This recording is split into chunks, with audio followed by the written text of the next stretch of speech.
Still life. So still life, essentially, the subject matter of still lifes, of either painting, sculpture, or drawing, is anything that doesn't move or is dead. It can include man-made or natural objects, cut flowers, fruit, vegetables, fish, game, wine, and so forth. It can be a celebration of material pleasures, such as food and wine, or often a warning of the ephemerality of these pleasures and the brevity of life. And that's from the Tate.org. And so is this. Memento mori, simply meaning remember you must die.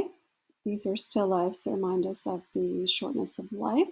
And they often include skulls and extinguished candles, and insects to remind us of decay.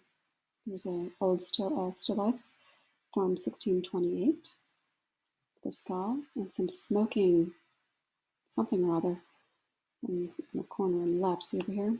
So something has been extinguished by a candle. Oh, and notice that the glass is also tipped over. And so is whatever this is facing us here, maybe an ink bottle. Bonitas. Bonitas are closely related to memento mori still lifes, but they also include musical instruments, wine, and books to remind us of the vanity of worldly pleasures and goods. And this is not a positive thing. It's supposed to be like vanity is it's not really what you want. So this is still life with a volume. Wither's Emblems. It's by Collier from 1696.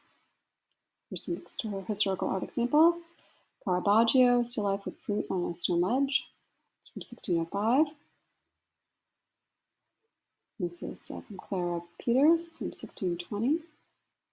And Still Life with Cat and Fish. So we see a lot of, there are often a lot of like dead fish or dead birds in still lifes from around this time period. Lily Martin Spencer, Still Life with Watermelon, Pears, and Grapes from 1860. And here's some modern examples. Manet, Still Life with Flowers, Fan, and Pearls from 1860. The Cezanne, Still Life with Curtain, Jugs, and Fruit from 1894. And some of these modern artists start to play with space. Like we don't see it that much with the Manet. Maybe a little bit. You can see he's getting expressionistic with his painting. It's not as realistic a little bit in here.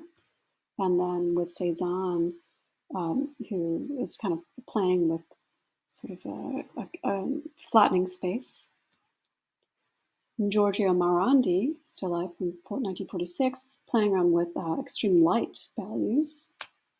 Some contemporary examples. This is Mary Potter, Golden Kipper from 1939. And this is also, not a little looser, not as realistic. It's a little expressionistic. William H. Johnson, Flowers from 1939 to 1940. And you can see that it's he's abstracted these flowers. And there's a picture of him to the right. There aren't very many African-American artists from this time period that are documented, and he's one of them.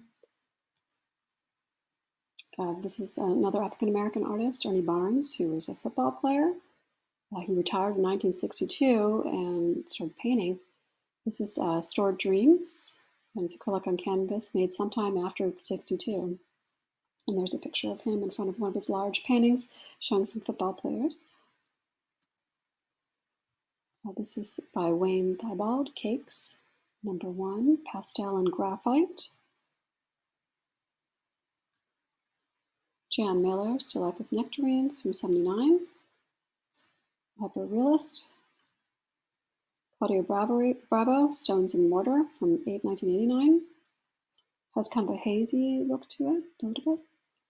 And Ana Mercedes Hoyos from 1995. This is a lesser-known Latino artist who is someone you should know about because her work is really interesting. Scott Fraser, Sinking Fish, he was born in 1957, so I wasn't really sure when this image was made. I couldn't find a date for it, but it has to be sometime after that. I thought it was a fun image there. And then here's the sketch for it. This is quite a large piece at 28 by 43 inches.